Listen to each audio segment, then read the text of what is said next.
Good morning, guys. Hope you're having a badass, kick-ass, awesome morning going into work. Coming into work, that is. I want to just say I'm proud of everyone on this team and what we've done. I know I say that a lot every time I'm in front of you guys, but I think this video, I definitely want to just acknowledge everyone on this team that's been here for over a year, over 2 years, 3 years, 4 years, 5 years, 6 years, 7 years, 8 years. And we've got some really awesome guys, and honestly, you guys are aging like great cheese, because I don't drink. So I think that the guys on this team definitely are getting better every year, which is why our company and our teams keep getting better, and the new recruits are beneficiaries of that improvement as we rise through our industry. So I want to just cover some very basic things that make a shop great, and it's really three things. It's the team working together, the right pay plan, and the right marketing plan. Now, the marketing plan we'll save for a different video, and how that plays into the shop being great, and everything else that goes with that in the back office. But I want to talk about the team working together and the training. So you guys have heard me say this till I've been blue in the face. Your wealth is not in your work, it's in your training. Now, I know that you're like, well, without work, what's the training? But I understand, but without the training, what's the work worth, right? Like, the training has to precede any work that you do in life.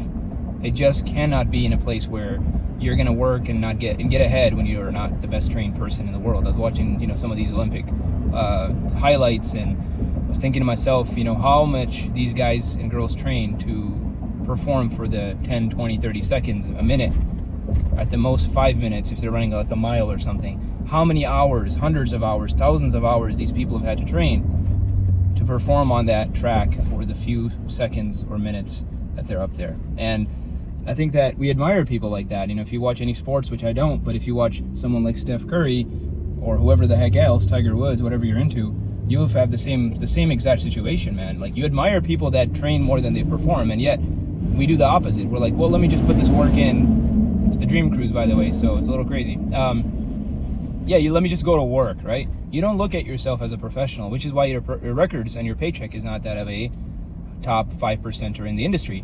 And if it is, then great, then you know what the hell's up, right? If you're one of those guys on this team that has shown that you're one of the best because of what you've done, then you know that's a true statement. You can look around, and I wish you would tell these guys that, hey man, like, I didn't get here because I was like gifted, right? I was gifted, but so are you.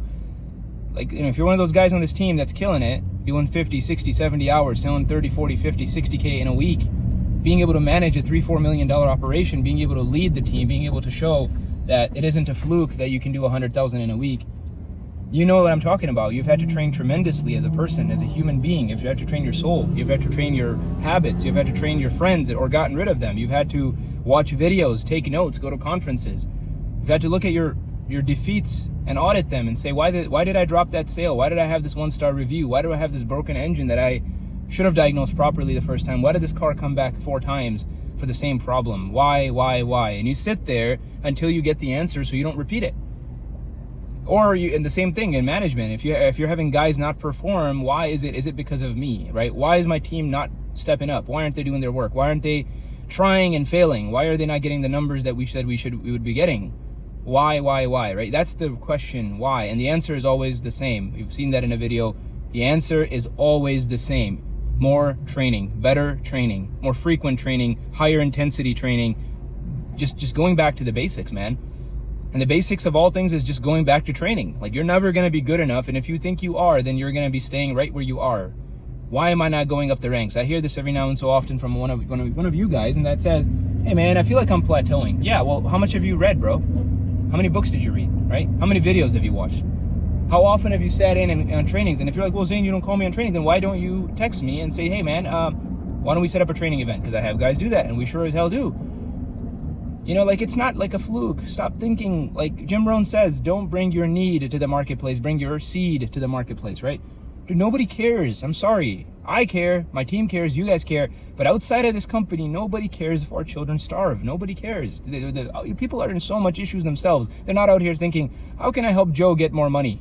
Joe the technician or the manager or the service writer, how can I get him more money so he can have a better vacation, or he can have a better house to live in, or he can have a better car to drive?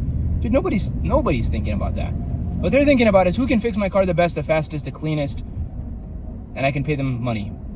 So you got to be that guy, right? And then guess what? You get the money, you get the fame, you get all of that. Bring your seed, not your need, to the marketplace. Bring your seed so we can come and grow it, pour into it, make it into a tree, so we get fruits to the people that will buy fruits from you, so that you can make more money for your family, for your future, when you're old. And guys, I've always said it, money is the byproduct of a work, of a job well done consistently. And if I focused on money, we wouldn't be where we are. If I focused on personal gains, we would not be where we are. I want you to really reflect on that. Look around you and be a part of a Super Bowl winning team, and I promise you there's no way you won't make money. Okay, so that's all about training, getting the right training, getting the premise for training. And, you guys know we have probably some of the best training in the industry as far as making sure that our stores are efficient, profitable, team-oriented. Now let's talk about a team, guys. I think the team is one of those things where the leadership really influences how a team operates. And the leadership, look, I've learned this from our faith.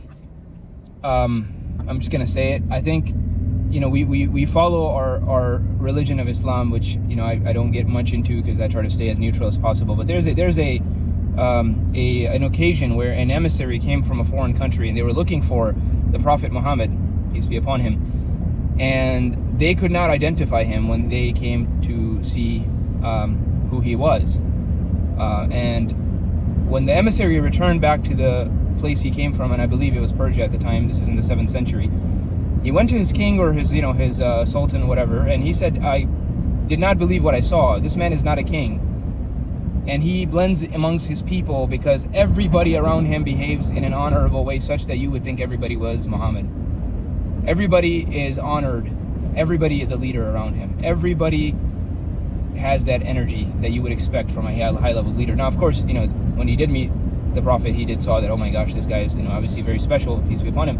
But the point I'm trying to make is that the goal, that is very stuck with me, man. And I think later that happened with the Caliph Omar, the leader that later came in charge of that area, that, an emissary came and he found him laying under a tree, and he went back and said, that man is not a king. He sits he lays under a tree. It's going to be very hard for us to get the same kind of buy-in from our people when you sit on a throne and he sleeps under a tree.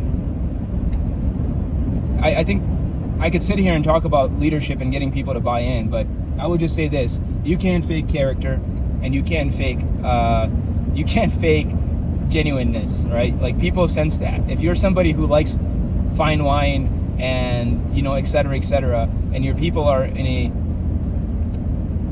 barely making ends meet, and you're out here balling out of control, making it rain like Lil Wayne, I think it's going to be very hard for you to be able to identify with them and them with you. And I think you're going to have a very hard time getting them to buy in, irrespective of a pay plan, which I think is huge, making the pay plan align with the team that is also aligned with the goal of the business at large. And I think it's going to be very hard for the ranks to have the people below them, below as in newer people, also having that same level of buy-in, because the leadership team is not going to have the buy-in, because they look at you driving your Ferrari, and no offense, if you want a Ferrari, wonderful, but I think for us, right? Like, I'm saying this to you as man to man. I don't care about any of that stuff. I care about you guys making more money. I care about us giving the best value to our customers, to our team, to our clients, to our community. And I care about my family being safe, and I care about things being good for everybody, and that's sustainable. I'm not a gold chandelier, golden silverware sort of kind of guy. I've never been like that, and I don't care to be like that. And I think maybe that's what God wanted for me. I'm not sure, but I can tell you this right now: I'm very happy to wear a t-shirt to work and love it. I wear this, I wear these clothes even when I'm not at work, right? Because I just love representing who we are as a team, and I want to be the poster child of what everyone on our team looks like. And I want to be somebody that I think my team can look to and say, hey man, this guy, he is going to take care of us, because he is who you see in front of us. And when you go at his house and you hang out with him, he's the same freaking guy. And when you go on trips with him, he's the same guy. It doesn't turn off. There's no fronts. I don't change for anybody, except I want to be the person I am in front of God. So when I meet him, I can be like, hey God, I was trying to be as genuine as possible because I was your vessel. And I think I want to inspire people to do the same thing. And God's blessed me tremendously. So that's on leadership, guys. I think that if your goal is to be God's vessel for people, there's very little chance that he won't bless you and make you help through you help people and change their lives, right? So that's it, man. I think if you understand that if you keep training, and if you want to be God's vessel and you have a mission to better people's lives, it doesn't matter what position you're in. I started out as pushing carts in Kmart. I didn't have a father give me anything. I worked for my brother for 12 years. I started out as a front counter assistant and worked my way through parts manager, service writer, store manager, district manager, partner, eventual owner, multi-store owner, and hopefully multi-state owner at some day. That's the goal. And empowering guys underneath me to do the same thing. And one day I want to have guys that come up with me that surpass who I am in every possible way, because that would be a testimony that I did my job, right? So I want to have multiple people do that, not just one. I want to have at least a half a dozen guys go way past where I was, and that would be a job well done as far as I'm concerned on my part. So that said, those are the things that drive me, and those are the things that I've seen that led to massive success in our business. The belief that training is number one and leadership is what drives everything in the business. So if you have the path is training and the fuel is leadership, you just cannot fail. And I promise you that God will bless you if you do that for people, and you will be able to run the best company no matter what industry you're in. I hope that helps. I pray for all of us, and I hope that everybody succeeds today. Kick ass. I'm proud of every one of you guys. You guys are real freaking men in a world where unfortunately guys don't do their job, but that's a video for another day. Love you guys. Thank you very much.